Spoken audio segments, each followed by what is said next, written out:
आज हम circuit analysis chapter का लेक्चर नंबर 10 स्टार्ट करने जा रहे हैं। लास्ट लेक्चर में हमने सुपरपोजिशन थ्योरम का अध्ययन किया था। नेक्स्ट जो थ्योरम है वो है थेवेनिन प्रमेय। और थेवेनिन प्रमेय का स्टेटमेंट क्या है कि एक या एक से अधिक विद्युत स्रोत तथा दो निर्गत टर्मिनलों के किसी परिपथ जाल को एक विद्युत वाहक बल स्रोत तथा एक श्रेणी प्रतिबाधा के तुल्य माना जा सकता है। कहने का अर्थ है कि अपने पास ऐसा कोई नेटवर्क हो जिसमें एक या एक से पावर सोर्स लगे हो और एक से अधिक प्रतिबाधाएं जुड़ी हुई हो, तो उस प्रकार के स्रोत को हम केवल एक विद्युत स्रोत और उसके श्रेणी क्रम में लगी एक प्रतिबाधा के तुल्य माना जा सकता है। एग्जाम्पल के तौर पर अगर हमको सर्किट बनाएं, जैसे एक ये पावर सोर्स है और इस पावर सोर्स के साथ में कुछ इम्पीडेंस लगी हुई है,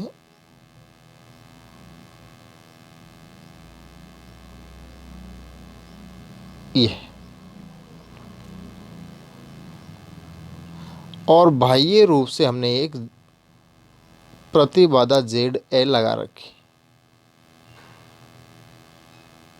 ये सर्किट एक ही विद्युत वाहक बल स्रोत लिया है जिसकी वोल्टेज हम ले लेते हैं कि E है और प्रतिबाधाएं जो है वो है Z1, Z2 और Z3। तो इस प्रकार के सर्किट को हम किस प्रकार से लिख सकते हैं या किस प्रकार से मान सकते हैं। यहाँ पर एक से अधिक भी विद्युत स्रोत हो सकते हैं, लेकिन इस प्रकार के परिपथ को हमने जिस परिपथ के तुल्य माना है थेवेनिन प्रमेय के अनुसार, वो है कि एक तो रहेगा पावर सोर्स जिसके विद्युत वाहक बल को हम लिखेंगे E इक्वलेंट, और मात्र एक ही प्रतिबाधा रहेगी, वो रहेगी Z इक्वलेंट।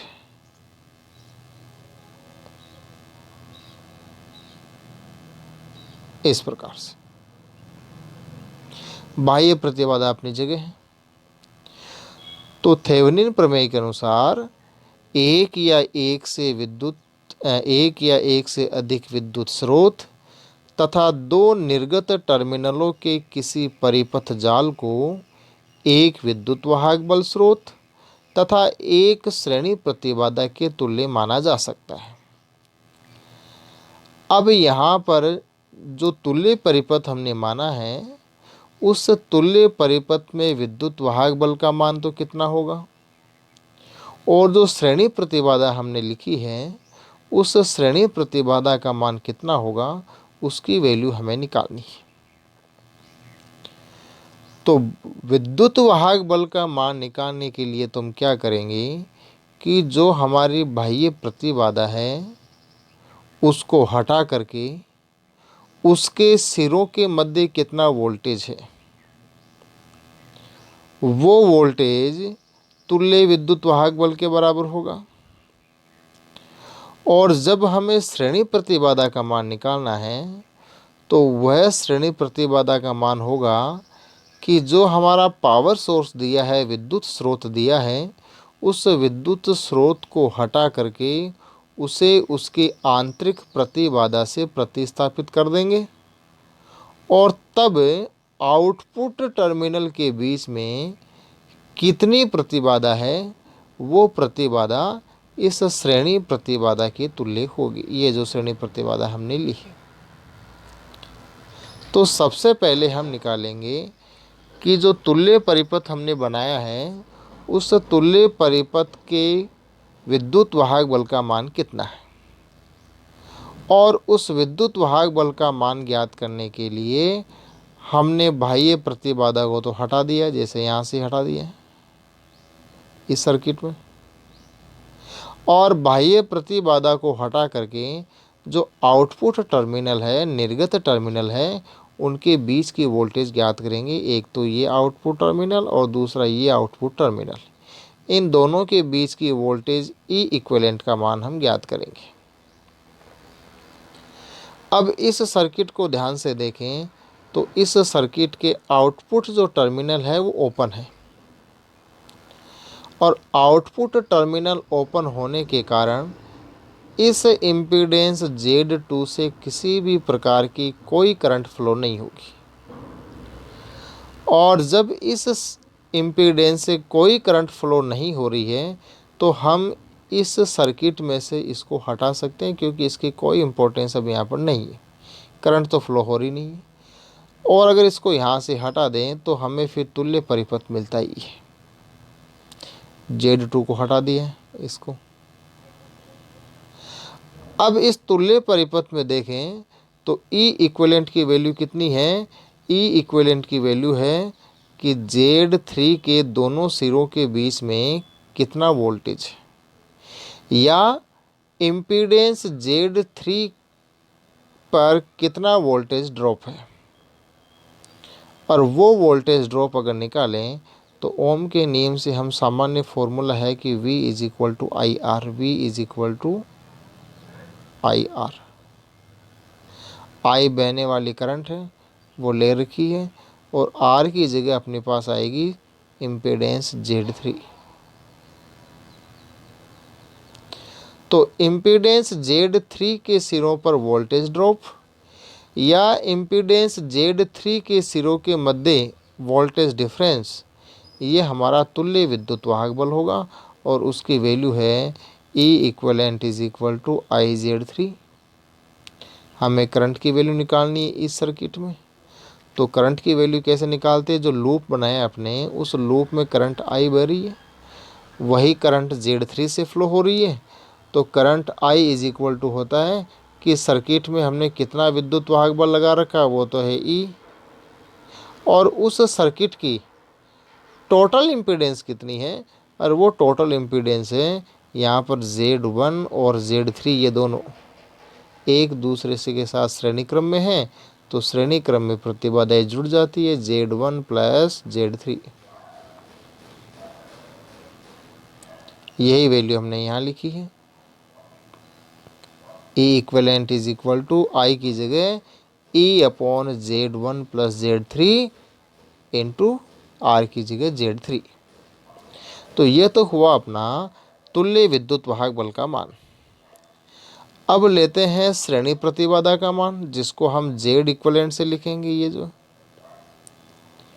और उसकी वैल्यू कैसे निकालते हैं कि सर्किट में जितने भी पावर सोर्स दिए हैं, वोल्टता स्रोत दिए हैं, उन्हें उनकी जगह से हटा करके लघुपतित कर दो, या उन्हें उनकी आंतरिक प्रतिबाधाओं से प्रतिस्थापित कर दो। तो यहाँ हमने क्या किया है कि इन पावर सोर्स को हटा करके शॉर्ट किया है, लघुपतित किया है। तो यहाँ पर ये जो E लगा हुआ है, इस E को हटा करके यहाँ पर हमने डायरेक्ट जोड़ दिया, लघुपतित कर दिया। और अब निर्गत सिरों के बीच में कितनी इम्पीडेंस है उसका मान हमें निकालना है। तो इस सर्किट को अगर हम ध्यान से देखें तो यहाँ पर ये Z1 और Z3 ये दोनों एक दूसरे के समांतर क्रम में है, और समांतर क्रम की तुल्य प्रतिबाधा ये यहाँ पर लिखी हुई है Z1 Z3 upon Z1 plus Z3, और साथ में ये Z2 लगा हुआ है। अब इन दोनों प्रतिबाधाओं को देखें, एक तो ये वाली और ये वाली, ये दोनों आपस में श्रेणी क्रम में है, तो श्रेणी क्रम में प्रतिबाधाएं जुड़ जाती हैं, और जुड़ने के बाद में वैल्यू आई ये वाली Z equivalent is equal to Z2 plus Z1 Z3 upon Z1 plus Z3, ये जो। तो इस प्रकार से हम थेवेनिन प्रमेय के द्वारा एक या एक से अधिक विद्युत स्रोत और विभिन्न प्रतिबाधाओं के नेटवर्क को हम एक विद्युत वाहक बल व एक प्रतिबाधा के श्रेणी प्रतिबाधा के तुल्य माना जा सकता है। उनके मान निकालने का प्रोसेस जो हमने दोनों देख लिए कि ई इक्विवेलेंट का मान कैसे निकालेंगे और जेड इक्विवेलेंट का मान कैसे निकालेंगे। थर्ड थ्योरम आती है नॉर्टन प्रमेय, नॉर्टन थ्योरम। इसका सर्किट भी वैसे ही बनाएंगे जैसे हमने थेवेनिन प्रमेय का बनाया था। स्टेटमेंट भी लगभग समान ही है, बस थोड़ा सा अंतर ये है कि उसमें हमने विभिन्न स्रोतों और प्रतिबाधाओं से युक्त द्विटर्मिनल जाल को किसमें कन्वर्ट किया था, एक वोल्टता स्रोत और एक श्रेणी प्रतिबाधा। इसमें वोल्टता स्रोत की जगह आएगा धारा स्रोत और श्रेणी प्रतिबाधा की जगह आएगा समांतर क्रम प्रतिबाधा के तुल्य माना जा सकता है। यही स्टेटमेंट हमने यहाँ लिखा है कि इस प्रमेय के अनुसार विभिन्न स्रोतों तथा प्रतिबाधाओं से युक्त द्विटर्मिनल जाल को एक धारा स्रोत तथा समांतर क्रम में जुड़े प्रतिबाधा जेड इक्विवेलेंट के तुल्य माना जा सकता है। सर्किट जो दिया है वो जैसे अपने बिल्कुल सिंपल सर्किट लिया, ये वाला एक वोल्टता स्रोत ई लगा हुआ है, तीन प्रतिबाधाएं Z1, Z2, Z3 लगी है और बाह्य प्रतिबाधा ZL लगा हुआ। तो इस सर्किट को नॉर्टन प्रमेय के अनुसार हम किस प्रकार से परिवर्तित कर सकते हैं, कौन से सर्किट में चेंज कर सकते हैं, वो सर्किट ये है। एक धारा स्रोत और समांतर क्रम में जुड़ी प्रतिबाधा इस किसके, धारा स्रोत के, वो है ये जेड इक्विवेलेंट, ये वाली, इसके तुल्य माना जा सकता है। अब हमें मान निकालना है एक तो आई इक्विवेलेंट का और दूसरा समांतर क्रम में लगी हुई प्रतिबाधा जेड इक्विवेलेंट का। तो आई इक्विवेलेंट का मान जैसे हमने पहली थेवेनिन थ्योरम में ई इक्विवेलेंट का मान कैसे निकाला था, ठीक उसी प्रकार से यहाँ पर भी हम आई इक्विवेलेंट का मान निकालेंगे। लेकिन कैसे निकालेंगे, उसमें हमने क्या किया था कि बाह्य प्रतिबाधा को हटा करके निर्गत टर्मिनलों के बीच में जो वोल्टेज आएगा वो वोल्टेज ई इक्विवेलेंट के तुल्य होगा। इसमें क्या करेंगे कि बाह्य प्रतिबाधा को हटा करके आउटपुट टर्मिनल को हम ओपन नहीं रखेंगे, बल्कि उनको शॉर्ट कर देंगे, लघुपतित कर देंगे, जैसे कि यहाँ कर रखा है, इन दोनों को आपस में जोड़ रखा है। पहले वाली थ्योरम जो होती है थेवेनिन प्रमेय में दोनों के आपस में कंपैरिजन कर रहा हूँ, उसमें हमने ओपन रखा था। इसमें ओपन नहीं रखना है क्योंकि हमें आई इक्विवेलेंट की वैल्यू निकालनी है, करंट की वैल्यू निकालनी है, और करंट की वैल्यू हम तभी निकाल सकते हैं जबकि सर्किट क्लोज हो। इसलिए इसके निर्गत टर्मिनलों को हम क्लोज कर देंगे, लघुपतित कर देंगे, और लघुपतित करने पर निर्गत सिरों से कितनी करंट बहती है उसकी वैल्यू निकालेंगे, तो वो वैल्यू आएगी आई इक्विवेलेंट। तो यहाँ जो धारा स्रोत लिया उसको धारा जनित्र भी कहते हैं।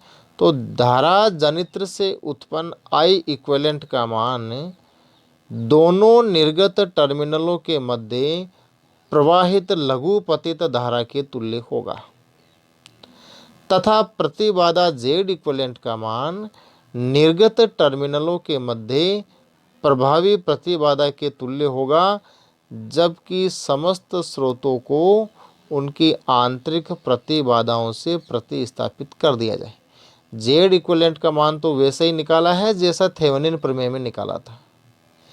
इसमें सिर्फ करंट की वैल्यू जो निकाल रहे हैं, धारा स्रोत से बहने वाली धारा की वैल्यू जो निकाल रहे हैं, वो धारा की वैल्यू कैसे निकालेंगे, बाह्य प्रतिबाधा को हटा करके निर्गत टर्मिनलों को लघुपतित कर देना है, उनको आपस में जोड़ देना है, क्योंकि करंट तभी बह सकती है, अन्यथा करंट नहीं बहेगी। तो सबसे पहले निकालते हैं आई इक्विवेलेंट का मान, और उस आई इक्विवेलेंट का मान निकालने के लिए जो अपना मूल सर्किट था वो सर्किट तो ये था। इसी सर्किट में हमने सिर्फ बाह्य प्रतिबाधा ZL को हटा दिया है और उनको डायरेक्ट जोड़ दिया है। अब अपने को मान निकालना है I इक्विवेलेंट का। अब अगर इस सर्किट को हम ध्यान से देखें तो I इक्विवेलेंट किस में से फ्लो हो रही है करंट? इम्पीडेंस Z2 में से।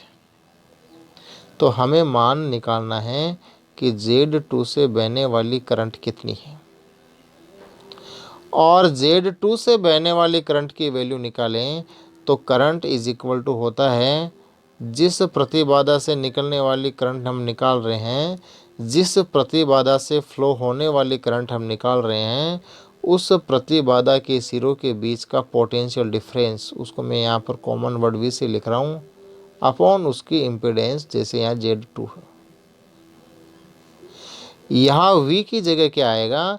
Z2 के दो सिरे हैं, एक सिरे को अपन ने नाम दिया है पॉइंट A से, जिस पर वोल्टेज मान ली अपने EA, और दूसरा सिरा जो है वो सीधा वोल्टेज सोर्स से जुड़ा हुआ है नेगेटिव टर्मिनल से, जिसको हम जीरो पोटेंशियल पर मानते हैं।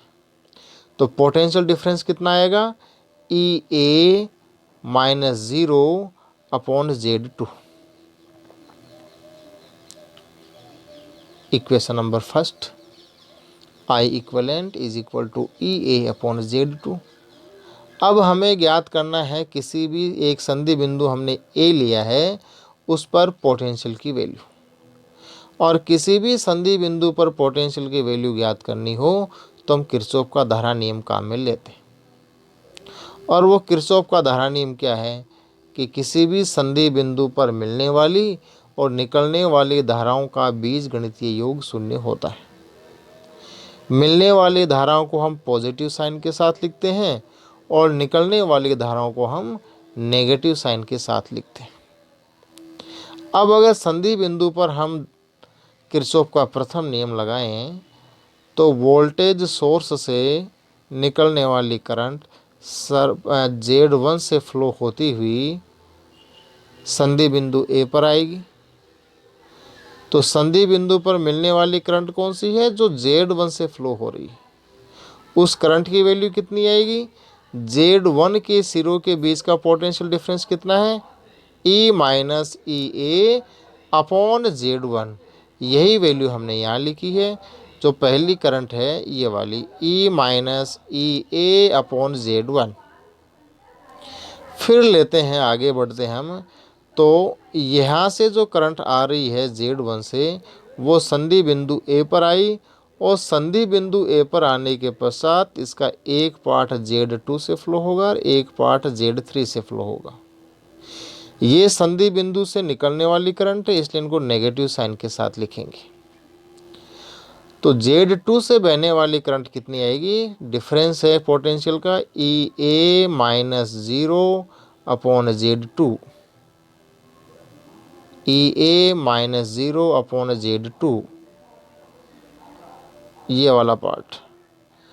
और इसी प्रकार से Z3 से बहने वाली करंट की वैल्यू निकालें तो वो करंट है, डिफरेंस आएगा पोटेंशियल का EA माइनस 0 अपॉन Z3। ये जो इसका सेकेंड टर्म है ये वाली।